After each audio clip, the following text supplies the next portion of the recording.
Today we're going to do a video on how to detail your car. Oh no, that was a joke. I'm not detailing this thing. It looks pretty gross. No, I had to wash that one so I could sell it. Anyways, so today we're going to do a few things on the Volvo. Tie rod ends. So that wheel, you can jack up the front of the car and wiggle the wheel side to side. It has a lot of play in it. So we have an inner tie rod end here. I think this is an outer.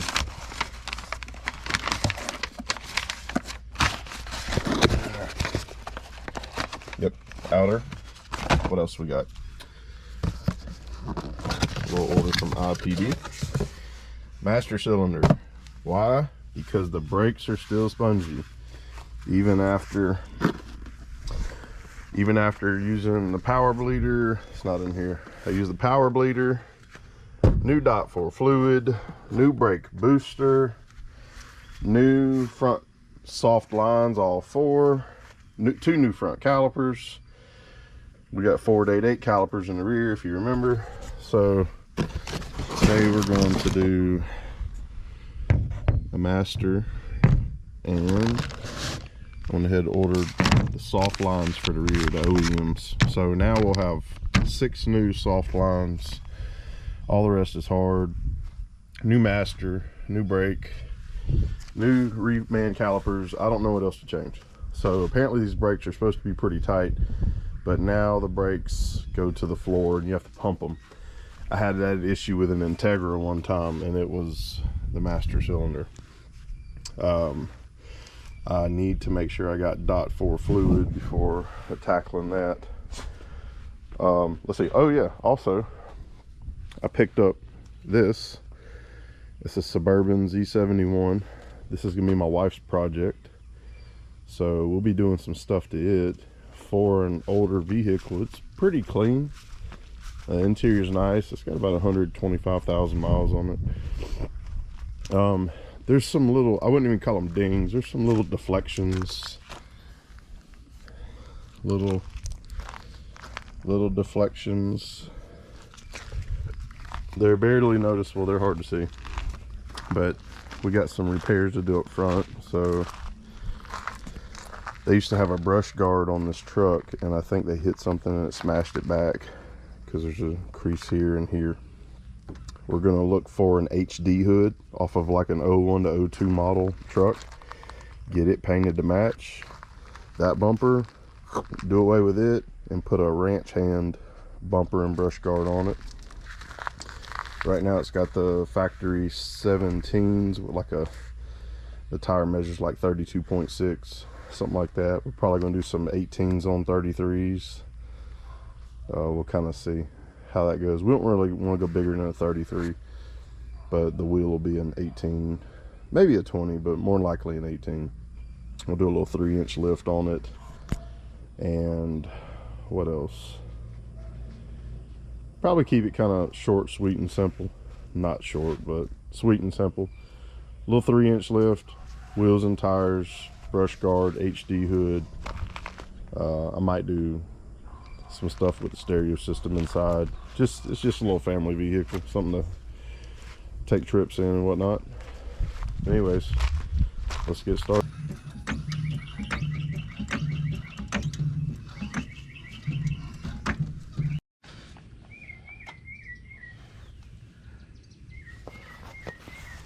Chrome socket on the impact, because I don't care. Plus my impact grade sockets, they're actually eating the paint off the inside of that wheel.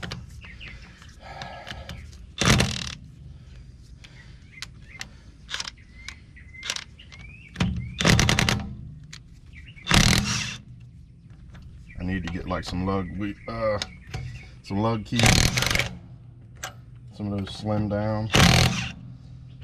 I can't believe how much corrosion I got in here. ARP studs are corroded. The new lug nuts are corroded. The new calipers corroded. The new Rotor's corroded, the wheels look funky.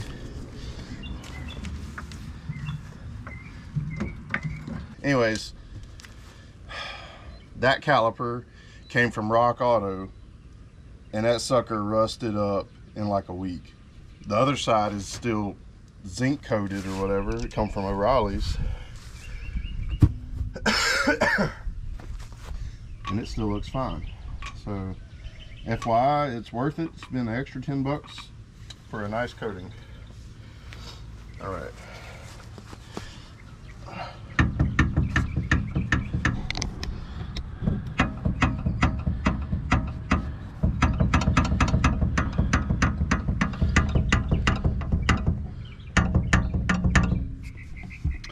Ain't supposed to do that. Look at all that.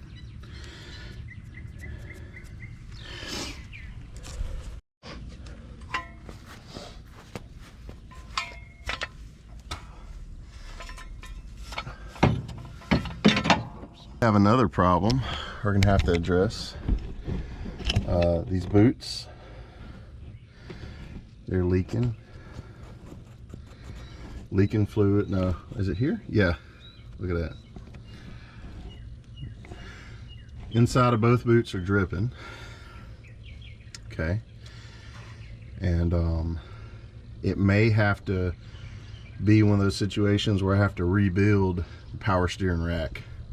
I think a reman one's a few $100, but I'll see what's the smartest thing to do. You know, is it going to be more feasible to rebuild this rack myself?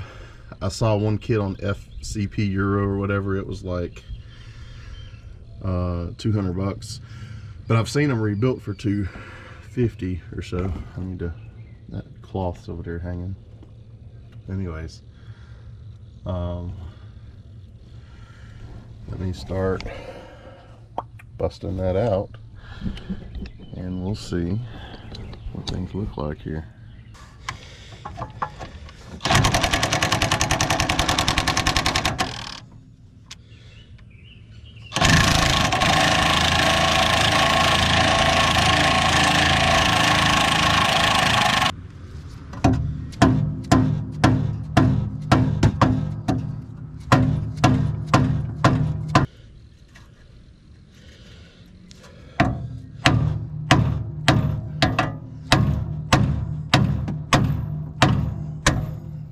Go.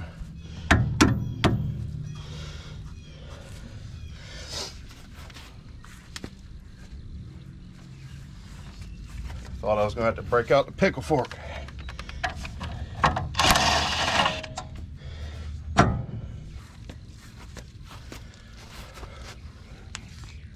I like this new one.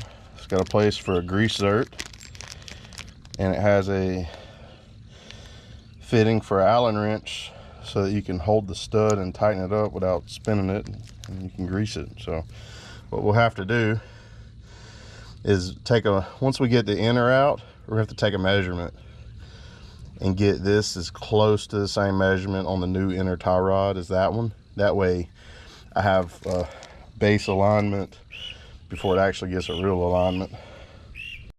May not be news to everybody. I'm sure many of you have heard this prophet issue a statement. How about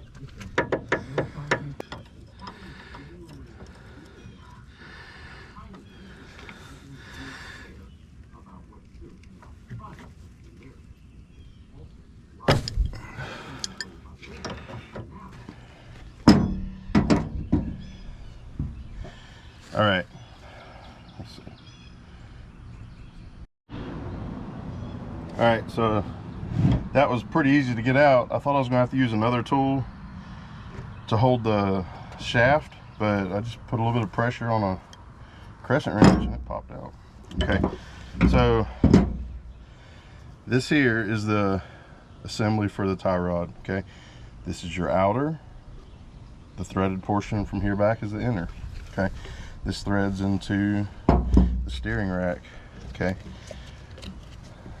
this boot was full of fluid because the seal is leaking out and stripping, but see this here? See how it moves? It's just a ball and socket. the piece of bushing inside, which I don't know if it's like Delrin or some type of plastic, but it was worn out and gone. Okay, here's the new one, which you can see is packed with grease on this side, but it doesn't move. You can see the white plastic on the inside. That's why I thought maybe it was Delrin or some kind of Delrin, Teflon, something along those lines. So this thing, I'm going to try to position it center.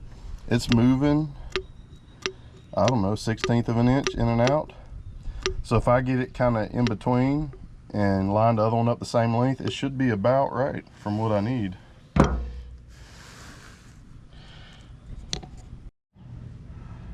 Okay, so I just realized something. We're gonna have to put a pause on this project. Here's the inner tie rod. Look, well, one's got a threaded stud and one doesn't. So, yikes. Now I gotta figure out why, because I was pretty sure I had the correct rack. They could have ordered me the wrong part. But this one has the large opening and then the small. So let me do some research, see, because we're going to have to take that part back. Okay, so here's what's going on. To start off with, our undefeated internet has a crap load of misinformation, as if we didn't already know that. So when you look online, there is a lot, and I mean a lot, of conflicting information. First of all, they say there's 5 different racks for this car. I think 4 different ZFs, 2 different cams, or vice versa, something like that. When you go to O'Reilly's and you tell them you want a cam inner tie rod, this is what they give you. This is what's on their site with the internal threads. And then they say that that's the ZF. They want the stem. When you go on IPD's site, who's the Volvo specialist, they're saying that this is the cam with the outer stem. Then there's a multitude of images on Google Images where it's showing this exact stem as being a cam and a ZF. So go figure. We're gonna take that one back to O'Reilly's, see if they'll exchange it. I might be out of my warranty date. If that's the case, I don't know, because the boots, they're cracked and split. I need boots. O'Reilly's don't have the boots, and already need a rebuild, and I need inner tie rod. So I don't know, it might be feasible to buy a whole rack. So we'll find out more today.